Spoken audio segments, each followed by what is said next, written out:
Ooh, welcome to another episode from the battle to the glory. Yes, we are here today. It's Tuesday, and you know what? It's the best day of the week because we are here with you. And know this: we got something stirring up in the pot. We got something for your spirit. We want you to be moved today and tomorrow and the next day. Matter of fact, the whole month, the rest of the year, we want you to be moved. And listen, want you to be encouraged. And listen, we got a special guest today. And listen, without a further ado, listen, of course, you know the panel right now. You got Rodney, the host of Dad Mentality. You know he be here with us. And What's then, of good? course, the lovely Lady T, co-host, founder of From the Battle to the Glory. Yes, we are here. And of course, myself and our guest we have today is Deal to Heal podcast. The host of it is Ernest James. He is blessed us with his presence. And listen, he has a great story for you.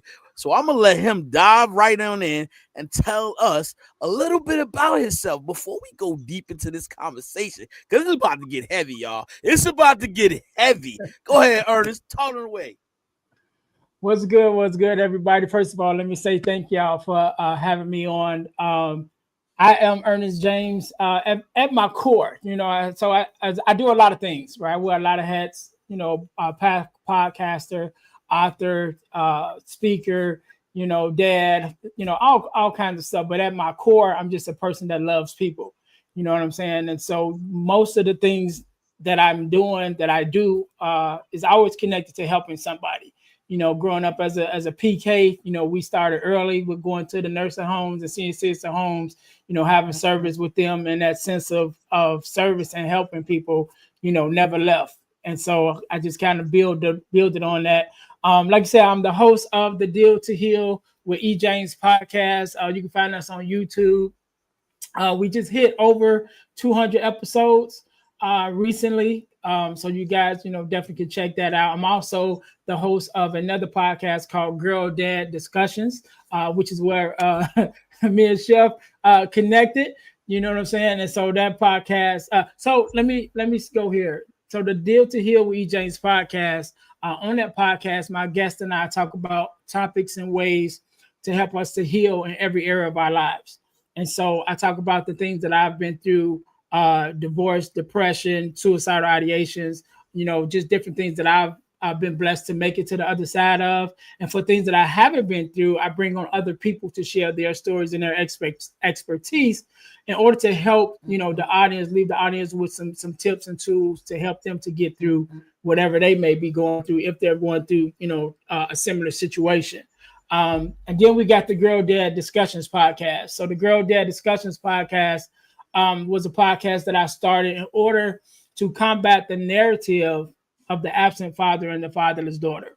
One of the things that I realized over the last couple of years, just going through some transitions, myself, I realized that every woman I've ever dated was a fatherless daughter. And so when I came to that realization, I started a page on Instagram called Friends of Fatherless Daughters. And so I just went on and was kind of giving my not expertise, but my opinion, on being a father and things of that nature that I felt would help, fatherless daughters, since I keep connecting with this demographic for whatever reason. And that actually is even how I even started the podcast, because someone contacted me and said, would you like to be on my podcast? I said, sure. I never did a podcast before. Ended up doing 7 podcasts right after that. And then I had a conversation with one of the hosts and over lunch. And he was like, I think you should have your own podcast. And like I said, 200 and some episodes later, what I mean? We here. So that's my story in a nutshell. We definitely can dive deeper into it, but I always grateful to share the platform and share someone else's platform. And I love being on this side because all I got to do is talk. And as you can see, I have no problem with that.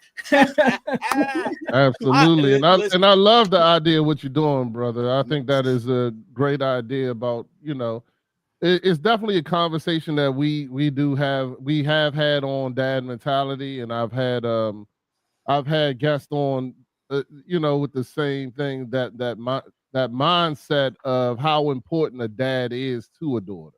We did an episode on that too, and it was amazing just listening, hear some of the women and hearing the importance of a father figure in their life. So I think what you're doing is great. Yes, you know I Thank do. you. That's why you're here with us, yo. And but listen, man. It's a lot of brokenness out here in the world, and so we're gonna talk about, can we heal in a relationship? Yeah. So we're gonna start with Lady T. Can we heal in a relationship, Lady T? Of course. Yes and no. I'll say yes Okay. and no. I'll say yes Roddy, and what about you, Roddy? Let me ask you, Roddy, before we dive into, can you heal in a relationship? Yeah, but the key is you got to have the right relationship. I think the right relationship is definitely a starting point to healing. You know what I'm saying? Like, I've been blessed with a beautiful wife that, you know, has helped me heal and been a companion in some of the things that I've healed. And I in turn have done the same for my wife. So it's about being, but I believe that, you know, just like everything else, there's a good and there's a bad. You know, you just gotta make sure you're on the good side, because everything can be used for either or, you know. So what about you, Ernest? Answer. Okay. Ernest, what about you? Definitely believe it can. From experience myself, you know what I'm saying? I can vouch that there is hope in being able to heal in a relationship. And the question part that I would say is the definition of what you mean by in, which means by, are you actually in the relationship, like actively in it, or can you just heal, you know, from a relationship standpoint, you know, even though you're on the outside of it, you know what I mean? So both of them have a different, add a different ingredient to the conversation, but either one is there's definitely healing that can be done. All right, so I'm agree a little bit with you guys, a little bit, because we talking about, can you heal in a relationship? And so where I say a little bit is this: in the healing process, really, you got to recognize that you're broken. That's the first thing. In my eyes, I feel like if you recognize that you're broken, you recognize that you need fixing. So you're gonna look for the right places and the right, you know, therapy for your healing. You know what I'm saying? Because usually broken people hurt people. You know what I'm saying? When you hurt other people. It's no, that's not opinion, that's a fact. When you hurt, you begin to hurt other people, because guess what? You don't acknowledge the hurt that you do have, or it's like you look away from it and say, you know what, I'll get over that, and never heal the situation, never fix the situation, and never, you know, if you had a bad relationship, sometimes what people do is bring that old baggage into the new relationship. And so it's important to understand that, listen, if you need fixing, fix yourself before you get into a relationship. And I think that's what you was talking about, Ernest. Yeah, you need to fix yourself before you get into a relationship. And there are some cases that it do work, because we get, but the key thing is the person that's broken recognize it, and in that relationship that going into, they begin to understand, like, hold on, this woman is good to me, or this man is good to me. And so now I need to fix myself, because I want to be the best version of myself for that man, or vice versa, that woman. And so that's what you got to recognize. And I say, because I too was broken. You know, I was in a marriage, and it was very toxic. I made it that way because guess what? I didn't have the right tools to understand what I was supposed to do as a man, as a husband. You know, as a breadwinner, as a provider. There were things I wasn't ready for because I wasn't equipped. Doesn't mean that my parents wasn't good for me or they didn't treat me well, but I wasn't equipped for the task at that moment. Now I am. You know what I'm saying? So I agree with you. I agree with you, because in all my teachings, right, and whenever I'm doing a workshop or whatever, I always say start with self, because self is the only person you could control. You know, it's the only common denominator in every situation. You know what I'm saying? Is yourself. So you got to start with yourself. So like you said, acknowledging that you are broken and that there's some things that need to change in you allows you to then be able to address those things that need to be changed. And so even talking about we mentioned about the Girl Dad Discussions podcast, right? And the start of, the Deal to Heal podcast. Like I said, all of that started once I realized I was having took a moment to think, and I realized that every woman I ever dated was a fatherless daughter. And it took me realizing that to be able to make the changes that I needed within myself, and to start on that journey of getting more information so that I could even be a help to the other fatherless daughters that I was coming in contact with. But it took some acknowledgement first from myself to even be on that trajectory to say, you know what, there's some things in me that I had to change. You know what I'm saying? So yeah, I agree with you. And watch this. And this is real talk. Like, this is real talk. When we talk about this, we're talking from the natural aspect. Let's talk about the spiritual aspect of it. The spiritual aspect of it. What happens when we're broken? We're supposed to go to God, and God's supposed to what? Heal us. And how do we allow God to heal us if we can't say, I'm broken, God, I need fix. Can you fix me? Teach me how to mend my heart. If you can't even do that with God, how can you do that for somebody else? Let's keep it real. God is the author of our life. So how can you talk about getting into a relationship broken and you can't even have a good relationship with the Father? Talk to me. Rodney, I mean, we this is actually going in the same lane. We talked about this last night, and it was talking about the fact that God sometimes has to separate you from your relationship so that you're not listening to the other things in the relationship. You're not listening to your wife. You're not listening to your friends. You're not listening to nothing. He separates you from that so that you can recognize his voice and only his voice. And he also separates you so that you understand that it is him that is doing this. No, nobody else is doing this. Your friend didn't help you through it. Your girlfriend didn't help you through it. It was God that got you through this brokenness and got you to this point of healing. So me, myself, and now to go back into the topic of healing in a relationship, I also feel that God put people in your place, in place in that relationship, puts you with if you're doing it the right way, then God will put that person in with you who can help you, who can, like, for instance, once I got myself together, I started helping my wife get herself together. And that's the way the order is supposed to be, but it still can work both ways. You know what I'm saying? My wife definitely helped. My wife, we came to a point where we ended up helping each other, but we both had to do the same thing, which was get closer to God first. And then we were able to help each other. Because if you don't have that strong relationship with God, like you said, you can't help somebody else because you ain't even help yourself. It's that same philosophy that people say all the time on the airplane. When tragedy happens, you got to put that gas mask on. You got to put that oxygen mask on yourself before you can go help anybody else. And I totally believe that. But yeah, but once I worked on that, then it became a point where the other thing is when you know you're working with a godly person, it makes it easier for you to accept what they're saying to you. Because a lot of times when people bring out your problems, bring out your issues, the first thing you do is get defensive. But when you know it's coming from a godly place, it makes it so that you can receive it in love. I always talk to my wife about, me and my wife always talk about, receiving what I'm saying to you in love. Understand that I'm not saying this to you to hurt you. I'm actually saying this because I want to help you. I want you to be a better person. I want you to be the best version of yourself. So you got to be able to have those conversations in love, because a lot of times when we are talking to somebody, family members, friends, somebody is close to you, the first thing that is natural to you is to get defensive, to want to take, whatever they want, whatever they're saying about you as an insult. When in actuality, if it's coming from a place of love, it's coming from a place of God that, it's really to help you be the best version of yourself. Lacey. Oh yeah, finally I get to come in. Okay, yes, Rodney, I agree.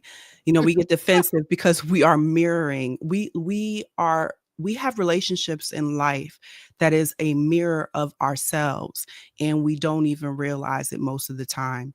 God puts in our lives people that reflect who we are, or the shadow part of ourselves, or the other side, negative side, that we need to, reconcile with and say, forgive them, trust that God's going to take care of it, and let God show his glory through what he does, revelations, true transformation in their life, that it can be a part of what we can see for ourselves. So what I'm basically saying is all of our relationships are a mirror of ourselves. Every relationship that you come into is a reflection of you and how you deal with yourself, on if it looks negative or positive.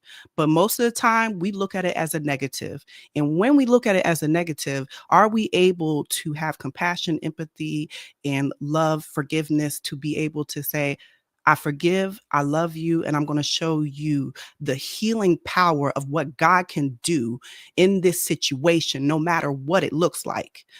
That's what God can do. So let me get back. I was listening to y'all and I wanted to say something. I've always heard hurt people, and healed people help heal people. That is the other part of it. There is something about healing that can truly help heal another person. And we need to remember that there's another side to what we do is what we think is hurtful. If you think it's hurtful, sometimes you might need to look at yourself and say, why am I hurt by this? Because it might be something very sensitive to you. It might be something that you have a trigger to, something that might make you feel uncomfortable because you don't know how to deal with it. That is something about you that you need to see within yourself. And don't blame it on another person. Don't blame it on God. Look at yourself and say, this is who I am. I need to work on this because it was revealed to me about myself, and I need to work on this. That's what God can do to us, because healing power is always present.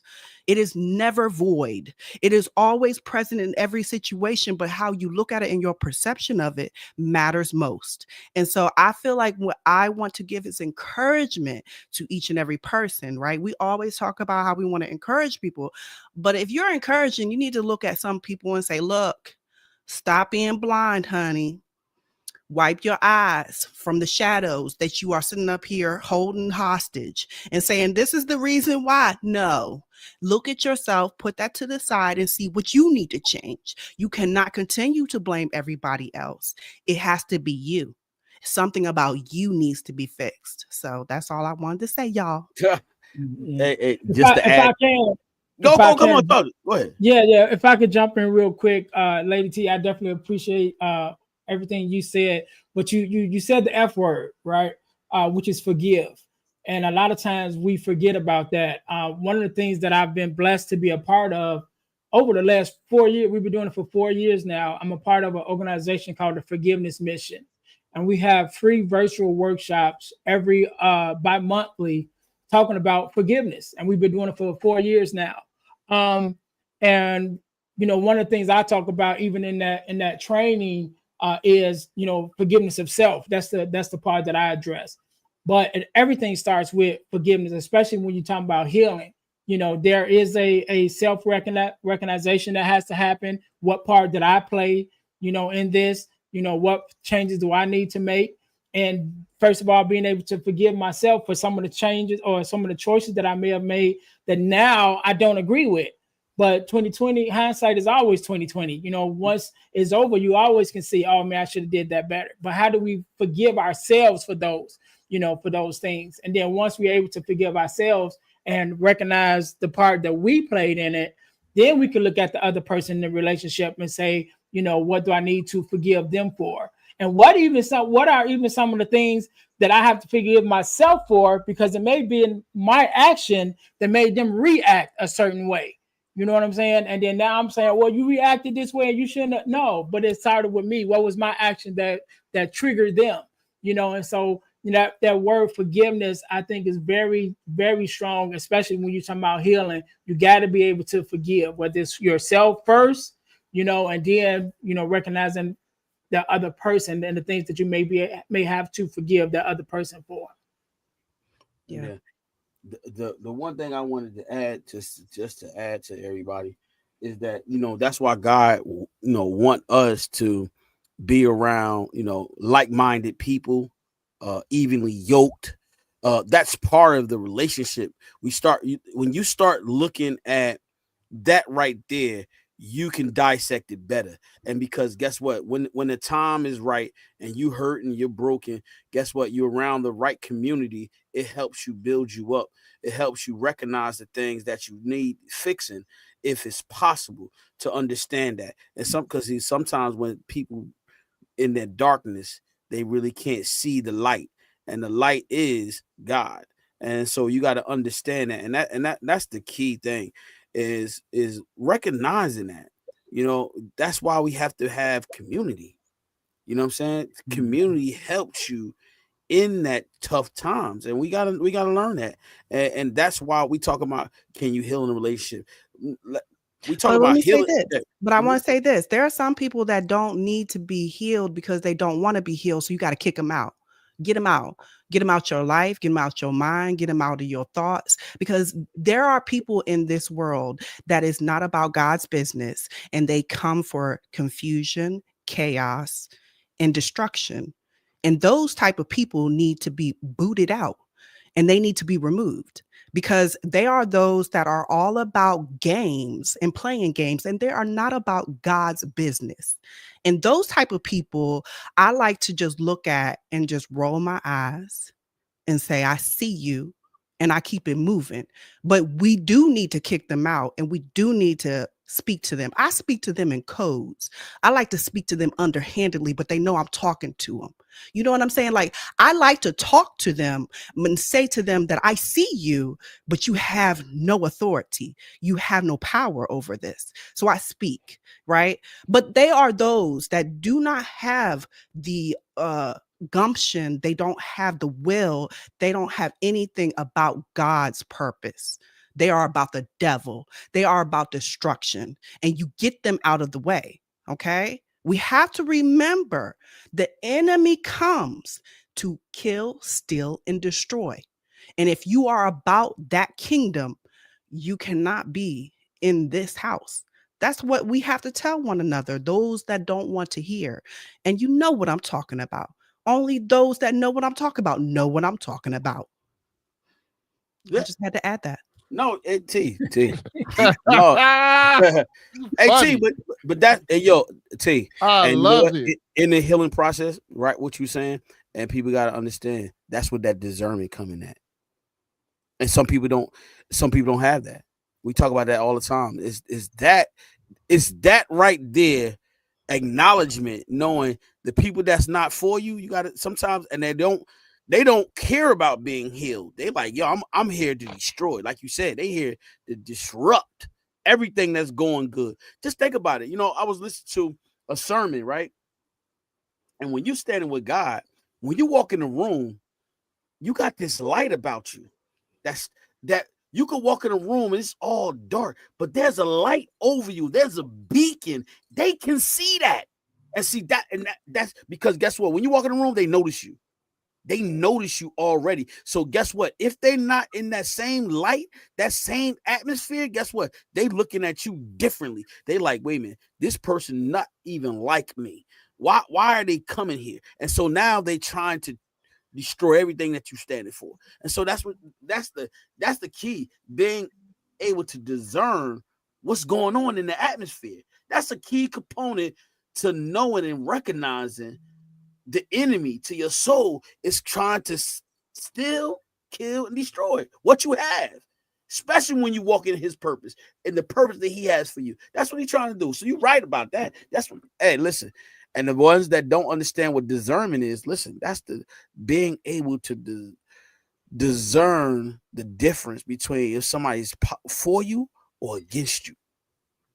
The devil has his children too. I Those just want you to know. those are opposers. Yeah. Those are the opposers. Go ahead, Ernest. I know you want to jump in. Go ahead. Yeah, I want to jump in real quick because it's two things that y'all brought up that I want to comment on. The first one is community, right? So I always say, my grandmother was the baby of 12 siblings, right? And then she had 10. My mother was one of the 10, and then my mother had 9, right? So I got 8 siblings. So when it comes to family, you know what I mean? And this is just my regular family. We ain't even gonna mention the church family, is like super large. But that is the community that I come from. So I'm big on community when it comes to connecting with people. And so the Bible even says, fail not to assemble yourselves together. So when it comes to that community and the company that you keep and the people that you're around, it plays such a pivotal part even in your healing, because you can't be around toxic people and expect to be healed. You know what I mean? You can't be around people from broken, I don't necessarily want to say broken homes, but definitely in broken relationships, and think that they're going to give you some advice that's going to actually help your relationship. Like it ain't going to help. It ain't going to work. And the other thing I wanted to touch on, which is one of the things that you mentioned too, when it comes to people wanting to be healed. One of my pet peeves is when I try to talk to somebody or somebody come to me and the issue that needs to be addressed, and they say, well, that's just who I am. Like, bro, like, no, if that's who you are, and you see that it's a problem because it came up, then you can't use that as a scapegoat. Like, that's just who I am. Well, then you need to become somebody else, because that's not working. You know what I mean? That's not working in a relationship, whether you, whether it's a friendship, whether it's a marriage, whether it's a romantic relationship. If something is brought up that needs to be addressed, you can't fall back on that just who I am, because now who you are may be toxic and it may not be beneficial to the relationship that you're in. So if it comes up and it needs to be addressed, then you may need to become somebody else in this situation. You know what I mean? And so that's just one of my pet peeves. I hate when people, and being the kind of person that I am, and I'm sure y'all like that too, you are the person that everybody comes to. But then you get those again that come to you and it's like they already got their mind made up that they not gonna change before they even had a conversation. They're like, why you call me? You know what I'm saying? Why did you call me? Hey, Ernest, you sound like me, because I used to say that to Rodney all the time. He be like, "Oh boy, hold on, what you say to me? Hold on, what you say to me? I need to know what you say to me all the time." When those people come to me when they want to talk to me, and I already know they not coming with nothing good, they coming with something negative. They not even talking nothing prosperous. They like this, and I ain't gonna say where it be at, because you know what I'd say. They just be like, "Oh yeah, it's all negative." I'll be like, yo, we can't talk about nothing else. But when I start talking about God, they don't want to hear that. They already like, nah, I'm good, and walk away. But they want to talk about everything else under the sun, but they don't want to talk about that. Now, why is that? So I want to talk about, I'm gonna go ahead and just I want to add on too. And my add on is, when I talk to people, I always make sure that they understand that your decision on what you do, that you're in control. So I hate when people be like, oh, my mother did this happened, this is the only way I know how to do it, blah, blah, blah. And I asked them, I was like, well, just do something different.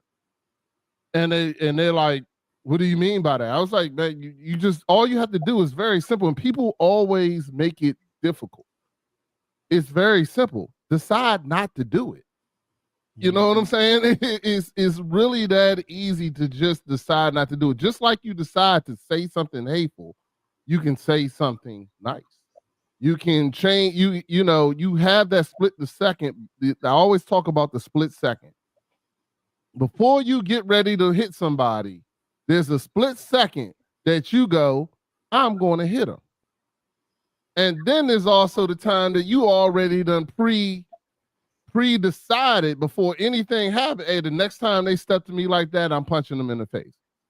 They ain't even stepped to you. You've already decided to do it. And a lot of people don't seem that not a lot of people don't want to take responsibility for the fact you made the decision already. Like you already made that decision, or then right before you did that, you made that decision. And that was like one of the biggest things that I had to learn, that I learned through therapy and learned through my healing, is that I am in control. I used to give this excuse all the time. My wife made me do this. My wife made me punch a wall. My wife made me do that. And once I realized that, I started hearing that decision in my head. I made a decision. I made my own decision to change it. Like, nah, I'm not gonna, people don't understand that you give people power. And a lot of times we give people power that they don't deserve. Like, why did you give that person enough power to make you act in an ungodly way? You know what I'm saying? Like, it's your decision. You're deciding to do that. And just like you decide to do that, you can also decide to pray for them. You can also decide to take yourself out of that situation. You know what I'm saying? Like Chef Dennis say, he, you know, when people come at him, he run away. But you know, but it's just it's just a decision. He jabbed me already. It's a decision that you can make. You know what I'm saying? You can actually not run like him and just walk away and decide that this might not be the time to have that conversation. Or you can decide that, you know, that I'm going to pray for you right now. It's crazy how powerful that is. You know what I'm saying? When that person comes for you in the comments for no reason, you don't know that person, maybe we should pray for them. You know what I'm saying? But I like how Lady T took care of that. That was genius. It was great. But I mean, you know what I'm saying? But hey, man, you know, it is what it is. But I got you. I did. I participated. I spoke to it. I knew exactly what she was saying. Yeah, I cut it off. I cut that off. I know you tuned out, but I told y'all I like to talk to the enemy now. I have no problem talking to the enemy. I'll do it directly or indirectly. I'm going to talk to the enemy. Somebody's going to hear that word and it's going to get back to that devil, because the devil needs to be talked to. That's all it is. You know, the devil has been sitting there waiting for a conversation, and the conversation needs to be had, and I'm going to go ahead and have the conversation when it comes to me. That's all. Hey, Ernest, now it's the first look. We've been on here. We've been on the platform for 2 years now, and that's the first time that ever happened. And so, obviously, you know, you said that's the second time, Rodney. Yeah, I remember the first time. Yeah, you're right. Second but it's time all good. But I got But the thing about it is that, understand this, we all recognized it, but that's what the enemy does, because we're doing something for the glory of God, and so now he want to slip right in and disrupt it, and all four of us was right on it, and Rodney texted me, and boom, because that's what he want to do. He want to disrupt. He want to get our attention somewhere else, and guess what? No, he don't get the glory. And LAT, you was on point, and you was on fire with that. That joke was hot. I was like, yo, and I let you go. It's unfortunate that it has to be like that, though. Really, it is unfortunate because it feels like, you know, if what we're trying to do is encourage people, but yet there's somebody somewhere out there who is discouraging, who wants to destroy, who wants to have, you know, destruction and to kill. It burns me up. I've said this before, okay? It burns me up to allow us to sit here and let the devil have any authority and power. I feel like there's something else that needs to happen. And so I'm doing my best to calm my nerves and use my words, let the Spirit of God speak through me and say what needs to be said. And, you know, I'm gonna be okay. Well, pray for them, Lady T. I loved it. That was how you spoke was eloquently. I was impressed. That's how it's supposed to be, because guess what? It isn't my first time dealing with it. I've had it before, but I've never dealt with it. That was genius. I loved it. So you know. But anyway, let's get back to the topic. You know what I'm saying? I love only it. Us four know about it. Yeah. The people in the comments could see it if they were paying attention. But it's still love. Hey, look. But go back to, like I was saying about the healing in the relationship, you know, I think just like Ernest said, having the right community around you is extremely powerful. You know what I'm saying? Because sometimes you can't see, when you're going through the storm, you can't see the road in front of you. You may need that friend. You may need that pastor. You may need that podcast host that wants to call you and tell you all this other kind of stuff. You may need that to help you see through the fog. You know what I'm saying? So I do agree with you that community is important. you know, especially when you're trying to heal and you're trying to grow, but you just got to have the word of the day, discernment, to know who's really here to help and who's really here to hurt. Now, hey, Rodney, this I want to add. No, seriously, I want to add what you said, and I want to speak to the men out there. Men, this is our time, not to discredit the women. It's our time to get together, put away all those foolish things, and get together and understand we have to grow as men, as fathers, as leaders. We supposed to stand in the gap for our families. And if you're not able to do that, that's what other men are supposed to do. Get you, put you on their back, help you get up so they can be strong. That's what happens. Just think about it. When if you look at a bridge, right? If one of the pillars in the bridge is weakened, how do you strengthen that? You got to go and fix it, because if you don't, guess what? The whole bridge will collapse. And so we are the men that's supposed to stand in the gap for our families, our friends, our brothers, and that's what we got to do. I'm talking to the men now, because guess what? There is a lot of men out here that do not do that. They're so locked in what's going on in the world, they forget about God. God is the author. God can do all things but fail, and we got to understand that. The men, listen, men are not going to church. Men are not standing up. They wearing purses. They doing all these things like a woman. No, we are men, and you have to stand like a man. And guess what? God can place you in a place of strength, endurance, stability, finance, all that. Guess what? He is the guidance. He is the compass to your life. Men, he is. And some that don't even believe and don't understand that, guess what? That's the foundation. You can't build a house on sand. You have to have a strong, firm foundation, and God is the foundation. That's where it starts. If you don't have a relationship, get one. Learn how to get one. That's where the community comes in. That's where the community comes in. Being around the right men. Guess what? Listen, it's okay to change. Change comes with growth. Change comes with stability, faith, believing that you are the king that you're supposed to be. You understand what I'm saying? And I wanted to say, because Rodney brought that out of me, because guess what? Rodney does a great job of doing that. And see, a lot of men don't hear it. Guess what? They look at all the sex and all this women, beautiful. No, focus on that. Guess what? If you want a wife, God will lead you to that wife. You got to find her. But guess what? You have to be prepared to be a husband. Just like a woman has to prepare herself to be a wife. You can't just tell myself, oh, she's beautiful and that's it. Guess what? Her character, her morals, all of those things are important. Because guess what? If you get the wrong woman, guess what? How you expect your children to grow in the right way? You can't. That's not going to work. That's why we got all these children out here just lost. It doesn't mean everybody make poor decisions. Everybody. I've done it. But guess what? We're trying to create a different atmosphere just here from the battle to the glory. Just here. There's other places that you could go. But guess what? We're just encouraging people to do those things. Go ahead, Lady T. I know you want to say something. You want to jump in. Go ahead. No. Tag you in. I think Ernest wanted to say Oh, Ernest, go ahead. Tag you in. I'm chopping at the bit, right?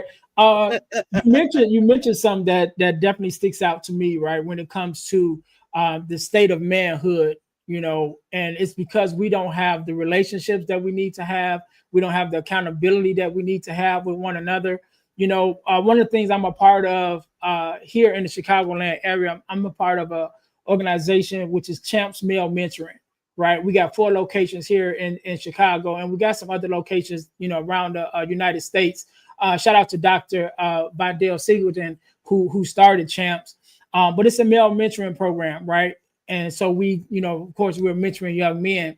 But one of the things I recognized a couple of years ago, even as I was preparing to become a mentor myself, I started an organization called Man Up, which stands for men. Dang, my mind just went blank. I hate when I do that. It's called Man Up. Dang, I can't think of the name. And I come back to it. Right. But the thing was, though, I started this organization, and what I realized was that even though when I started, I was aiming at young men, like teenagers, but I realized that I had a lot of men that I was coming in contact with that didn't have a positive male role model as young men, but now they're adult men and still needed guidance. You know what I'm saying? And so that made me broaden my scope even more to say, okay, let me connect with other adult men so we can have these conversations and begin to sharpen one another to give other adult men the relationships and the guidance and accountability that they didn't have when they were younger either. So it's one thing for us to reach out and to be mentors to, you know, the younger generation, but there's some of us who are older and didn't get the lessons that we needed from a father, you know. And one of the things that God blessed me to be able to say, even when I talk with the young men that's a part of our organization with some of the other mentors, you know, you hear the stories and it's like, well, you know, a lot of the mentors is like, well, I grew up, you know, without my father. And so that's why I became a mentor, because I want to give, you know, the younger generation something that I didn't have. And I always say, you know, I praise all of them, but that's not my story. My story is the opposite. I was raised in a 2-parent household with my dad. You know what I mean? My dad is still here now. I just got off the phone with him not too long ago. You know what I mean? But it was because I had my dad that I recognized what was missing in some of my friends and my family lives who didn't have their father. So that's what made me want to be a mentor, because I had that example of what manhood looked like and what manhood was supposed to look like, you know, in my father, in my home every day. And so that's what made me want to become a mentor. But I think, you know, again, we always, not always, but we do address the younger generation as being mentors for, you know, the young men that's coming up. But I think at a point we have to also be mentors for one another, because all of us didn't have that, you know, that example growing up. And some of us have became men and we are broken men because we came from broken homes. And now we are starting to have families and having children and not being able to pour into our children the way that we're supposed to, because we didn't get what we needed as you know, coming up. But just because you didn't get it is no excuse for you not to get it now. You might not have got it when you were like Rodney said earlier. You got to want to change, and you can decide to do something different.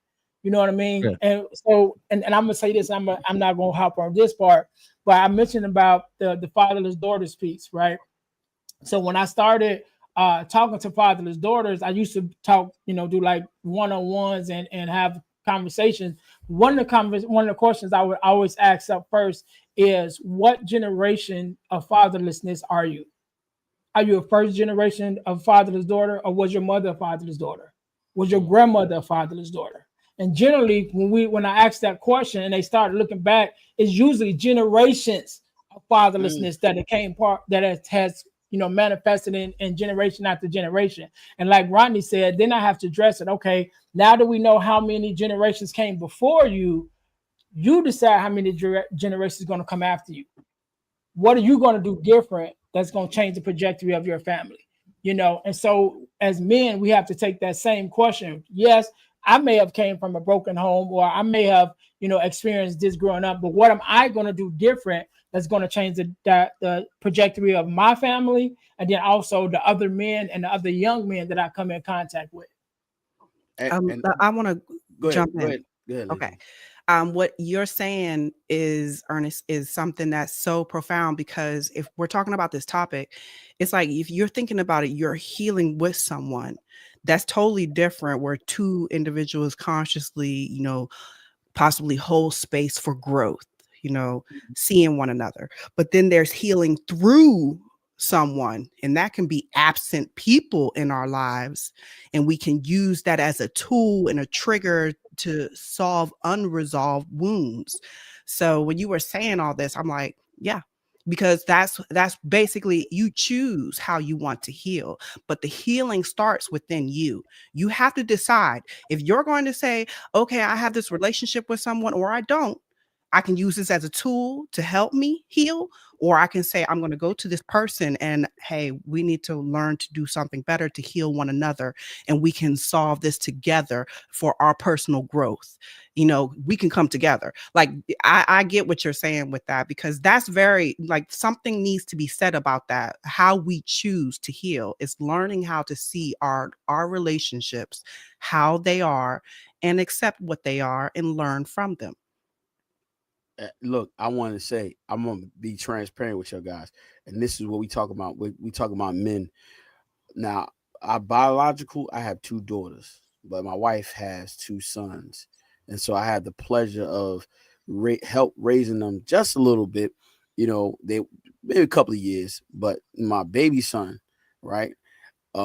We had a conversation over this weekend. We was down to college. He's getting ready to graduate, and we had a conversation, and it's pertaining to this because, and the reason why I say that is because, look, we was talking at the dinner table, right, and it got kind of heated, but in my spirit already, I said I will not allow my flesh to get in the midst of this.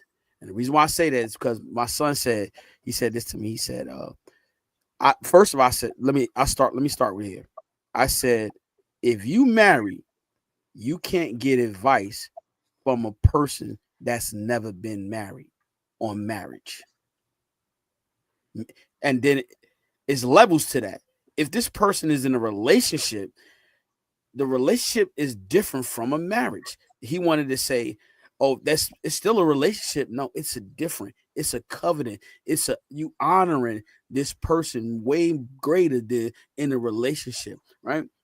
And so he said to me, he said, before he said, if I say this, based on your answer, the conversation is going to be over. Just like that. Just like that. So I was like, so he asked me, he said, can a 6-year-old give me advice? I said, no. You know what he said? He said, conversation over. Mm-hmm. Conversation over. That's what he said to me. So I said, I said my flesh was about to flare up, but God had already spoke. No. So he ain't say nothing no more. I ain't say nothing. He was eating. Then he started to talk. And I ain't say nothing. I didn't have no conversation. He said, oh, now you've been a hypocrite.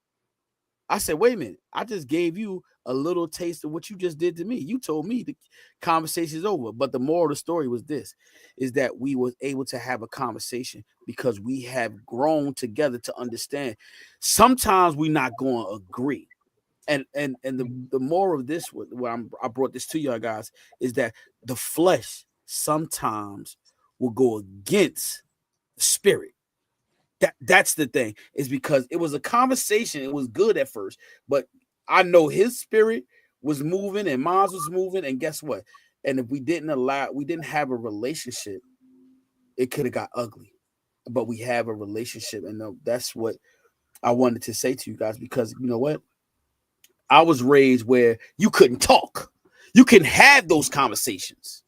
If my father was talking to me, shut up. You ain't know what you're talking about. But see, now I have a relationship with a young man who's an adult.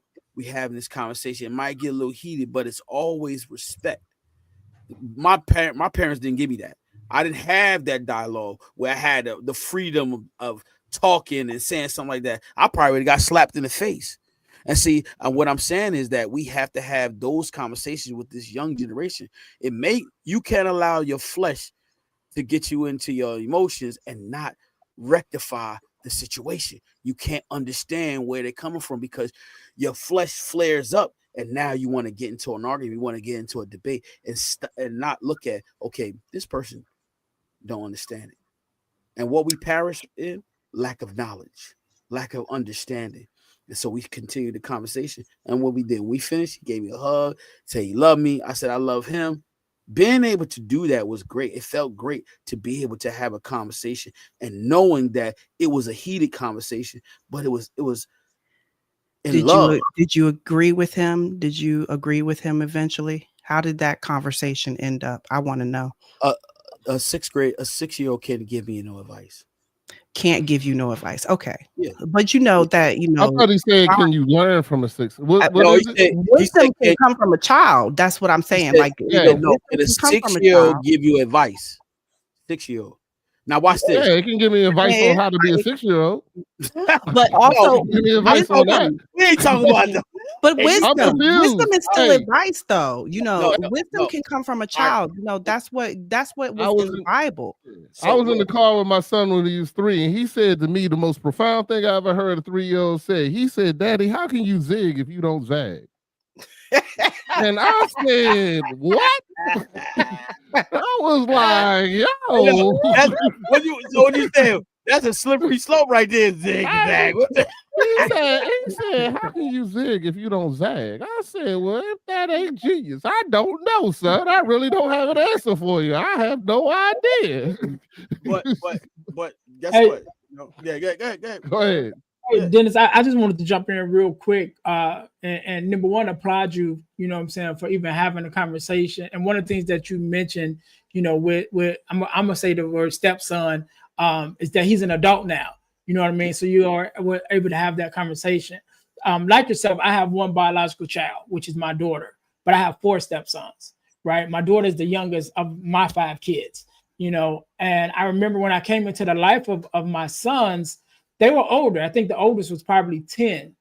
And I came in, and one of the things that I told, well, 2 of the things that I told them, which kind of built the foundation of our relationship, even up until today, I said 2 things I want you to always remember, no matter what. Number 1 is I love you. And number 2, I have your best interests at heart. Because I know we're going to get to the point, you know, and they weren't even teenagers at that time. I know we're going to get to the point, right, that, you know, you're not my daddy going to come up. I know we're going to get to the point where you're not going to like some of the things I tell you. I know we're going to get to the point where you're not going to like how I discipline and all of that. But if you remember these 2 things, that I love you, number 1, and number 2, that I always have your best interest at heart, then you know at the end of everything that we're going to be straight, you know. And, you know, of course, being a stepdad that's a whole nother conversation. Word. But like I said, all my sons are grown now. And I always say this, the one that gave me the most trouble is the one that says I love you the most now. You know what I'm saying? And so I always, you know, so I'm like, hey, so I just want to applaud you. The fact that you, number 1, you can even have the conversation. And you said y'all was sitting at dinner. So that means y'all came together. You know what I mean? So that within itself, you know what I'm saying, speaks to your guidance as a man and as a father to be in the life of this young man, to the point that now he's in college and can make his own decisions, and decided to sit down and break bread with you still and to have a conversation. And Ernest, you know what else I said to him? I'm just what you said. So this is what I told him. I'm gonna say this to his older brother too. I say this all the time. I said, listen, when God allowed me to come into your life, this is no show. This is real. And I say this because I had to say that. I said, when God allowed me to come into your life, all I wanted to do is add value and pour into your life, as well as allowing you to pour into my life. That is it. I love you. I said, when I came in, I had step parent, but I did, when God allowed me to marry his mother, it was no step parent. It's like, that's my son. I'm going to go to war for him. Even if somebody say, well, that ain't your real son. I say, yo, listen, guess what? No, he my son. You want to fight physically, whatever, we going to go to war, because guess what? I love his mother that much. So you have to love the other person's child as much as your own, because guess what? If you really love that woman, you're going to love her kids, even in the midst of them not being obedient to you, or they're just being managed. You know what I'm saying? You still got to love them, and you got to have compassion, because God gives that mercy and grace to all of us. Even when we don't listen to him, when we supposed to do the things that he wants us to, he say, oh, I'm still going to show you mercy. I'm still going to have grace for you. And so that's what I said to him. I said, look, all I want to do for you is pour into your life, add value. And Ernest, and this one thing we had when he was younger, he was talking to a young lady on the phone, and he had his shirt on. I said, yo, put a shirt on. If you're going to talk to her on the phone, put a shirt on, okay? I said, because guess what? If I see a young boy talking to my daughter and he got a shirt off, I'm going to tell her to hang the phone up. And so he's like, oh, well. And look, he got into a little thing with the parent. The mother saw it, right? And told the daughter to hang up, don't ever call him again. You know what he did? On his own, he wrote the mother letter, wrote the girl letter, went to the house. I took the house and apologized and everything. I never said, I told you. No, because guess what? He was smart enough to understand that all I wanted to do is show you. It's about respect. You talking to a young lady on the phone. What are you trying to do? Entice her? No, we let's get that out of here now. Listen, you trying to talk to her, go to the house and chill and relax while the parents there. Okay, do it respectfully. That's what you got to do. A man that's really trying to look at a woman and respect her, he don't need to talk to her with no shirt on while you on the phone. Nah. And guess what? And to this day, look, we got that understanding. It's about respect. Respect that woman. Show her that you got class. When y'all together, that's something different. But I'm saying you trying to get to know this young lady. Oh, show her respect. Show her that, you know what? I ain't trying to get into your pants and all that type of stuff. And look, that's a whole nother story. But I just wanted to share that with you because guess what? That was my journey as a father, as a man, but teaching. And I'll say that to any other man. Look, when you talk to a young lady on the phone, you don't got to have your shirt off and trying to entice her. Because guess what? If she has her shirt off, what you think she trying to do to you? Entice you. Get you down that wrong road. Right, Lady T? Rodney, well, you been quiet today, man. What's going on, man? No, I ain't saying nothing. I was listening, brother. I ain't got nothing to say about shirtless kids and stuff. I don't know nothing about that. I ain't got nothing to say about that, brother. Rodney, we're not going there. That's right. I have no idea about none of that. Yeah, well, you weren't allowed to have a shirt off in my house unless you pay a bill. So no, that's right. Same thing here. My dad was like, "Oh man, don't put a shirt on. Nobody want to see your bird chest." I went through that with my kids too, my sons, because all my sons play football. So once they start working out, and this another story I share this. Once they started working out, then they wanted to walk around with their shirts off because they thought they was, built or whatever, right? So me and another minister started a church, right? And our church was in existence for 10 years. But in the midst of us having the church, we had pews when we first started in the sanctuary.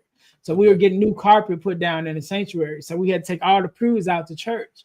And so I told my sons, all right, we got to, pick up all these pews and take them out to church. And so they come in there, of course, they had their shirts on, but they wanted to, show off how strong they is. It was me on one end and two of them on the other end of the benches. And they were struggling. I'm like, bro, I said, those workout muscles ain't the same as work muscles.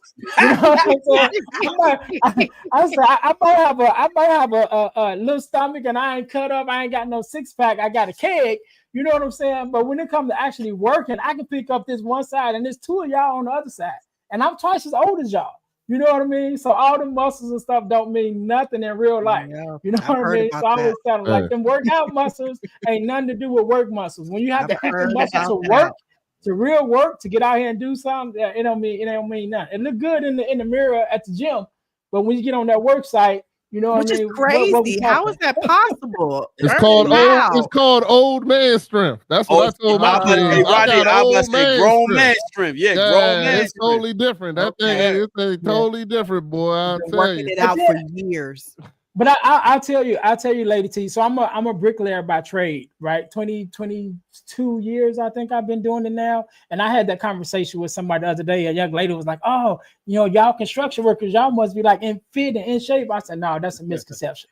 Right? I said, "You come on the job site, you'll see all kind of big beer bellies and everything, because the work that you do is different than workout. When you're working out in the gym, you are specifically saying, okay, I'm gonna do this movement for this muscle." Yeah. Right.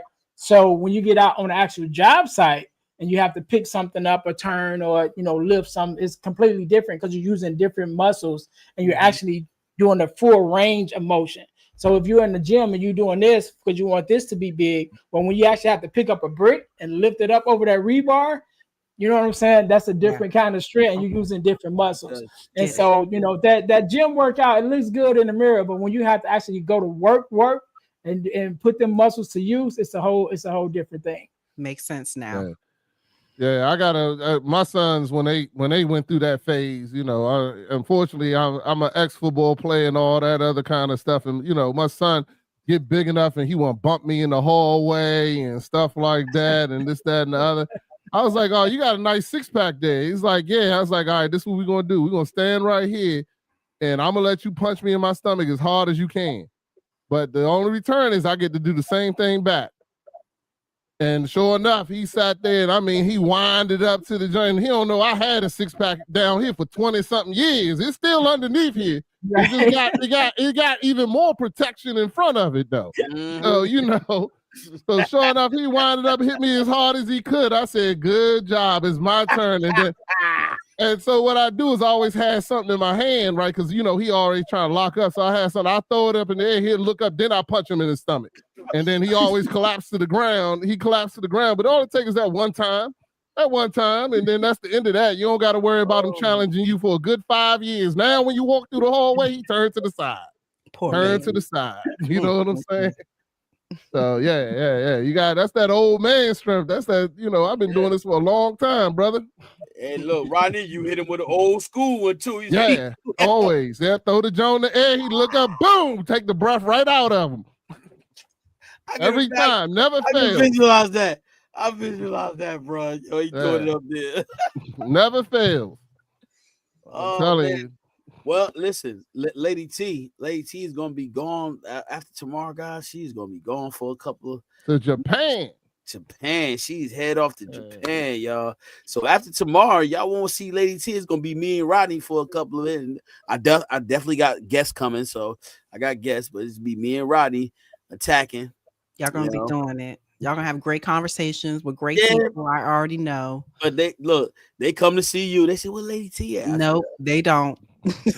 All right, well, look, okay, yeah, there you go. Like I told you, go back. I don't believe that. Lady T. That's the only reason why I started watching the show. If it was for Chef Dennis, I would have been stopped watching. You know, I was like, let me come help out at Lady T. Ernest, I go through this all day. The two of us are good with each other because his perspective and my perspective, we kind of clash, but then we kind of try to come together, if that makes sense. Your perspective is usually right and his is wrong. Wow. You hear right, Ernest? Wow. Yeah, I am. I would definitely love to come back home, man, and chop it up with y'all. You know what I'm saying? You got my number. You got my number. I told you we're gonna be brothers now, bro. You ain't look. You text me. You text me, and I was like, right respond. I like, oh yeah, come on through. You know what I'm saying? But we're gonna let you get out of here because I know you. Hey, you gotta get your sleep. And listen, we always want you to come anytime. Just call. You gotta do is text me, call me, whatever. Tell everybody where they can follow you before you go, sir. Yes, sir. Yes. Yes, sir. So first of all, let me again say thank all of y'all for having me. I definitely look forward to coming back at some point. But I am Ernest James. I am the host of the Deal to Heal with E. James podcast, as well as some other podcasts. If you go to YouTube and look up the Deal to Heal podcasting network, you will find the Deal to Heal with E. James podcast on that channel, as well as the Girl Dad Discussions podcast, as well as Bible study podcast that my sister does. So I'm just out here trying to do some things, but you definitely can find me there. And also ErnestJamesSpeaksLife.com, which is my website as a professional speaker to have me to come out to talk with you guys, to talk to your school or organization. And last but not least, I also have a private Facebook community, the Deal, Heal, Fulfill community. You also guys can, come check me out there where I'm able to pour a little more into you guys, as well as build community, which we talked about earlier, which is very important to me. Build community to help us to heal, to help us to deal. And because my mission in life is to help people to deal, heal, and fulfill, to deal with your problems, to heal from the pain, and to fulfill your purpose. And that is my mission. And I hope that I fulfilled that mission tonight. So I definitely appreciate you guys for having me on. Oh, we love it. We love it, man. Listen, you got my number. You can call me anytime. I'm always available. That's just me. But enjoy the rest of your evening. Get some sleep. Talk to you soon. Yep. I'm following. Yes, I sent the invite on Facebook. Yep, and I already accepted it. So yeah, y'all got me. I'm locked in. All right, y'all. Blessings. I'll talk to y'all later. Be blessed, Take man. care. All right, Lady T. Yeah, it's gonna be sad without you. It's gonna be great. Y'all gonna I do mean, well. look, I how can't long? wait to watch. I'm gonna be on the other side watching later, but it'll be good to sit back and listen to y'all's conversations. It's really good to I'm gonna see do other my people's best to hold conversation. it down. I'm gonna get caught up on Dad Mentality podcast. I'm gonna take time because I will have time. I'm gonna be somewhere else. My responsibilities here is gonna be here. I'm really looking forward to it. Yeah, I'm yeah. looking All right, forward to it. So how long you gonna be over there again? 10 days. 10 days. Okay. And then when you go over there for 10 days, then you're gonna be come back and then going back somewhere else, right? No, I'm not gonna travel until next year. That'll be it for me. Okay. You got anything exciting planned in Japan? Yes, spots that I don't know for sure because I can't, say it. But my daughter's been twice, and so they are really thinking of living there. And so my other daughter and I are trying to get a little bit familiar just in case it does happen. And so yeah, it'll be interesting. But I'm so loving it. And everything that's happened with Japan, recently, if you're watching the news, it's like, it's like, wow. Don't believe it. I mean, just the fact that he was there recently and I'm about to go there, and then the woman being the prime minister, it's a lot of transitioning, and a lot of things that I just sit back and watch. Keep God. That's all. I watch and pray. That's what we're told to do. That's it. That's Keep right. God. That's it. Well, listen, we're gonna get out of here. We're gonna, get you some nice little shout out. Rodney, he's not gonna be with me tomorrow, so he's got some tomorrow, but I'll be back next week. Yeah, next week we got you. I have to hold it down for Lady T. I don't want Rodney. You be on it. That's what I say. You're the best co-host. That's what I say. You're the best non-co-host, but you're the co-host. Yeah, I got you. Yo, dang, I just get thrown under the bus all the time. And you're the host. That's what you're, this is you, okay? From the battle to the glory. Chef Dennis, you are putting it out there all the time. Yeah, man. Yeah. Oh, he put it. Yeah, he put it up there right here too. He put it all up there. There you go. Yeah. Perfect. Yep. Yeah, man. Listen, it was great, man. Oh, man. Yeah. Hey, Rodney, just check out his daughter thing. Oh, don't worry. I'm definitely going to check it out for sure. Me too. Yeah. So, just check out his daughter thing. I got the echo going. All right. My bad. Stay focused, sir. Stay focused. Yeah. But man, it's always a pleasure to have you up here, man. For real, man. See. I wish I was able to come see you, man, when I was down there, but so much was going on down there. I couldn't even go down there and see T.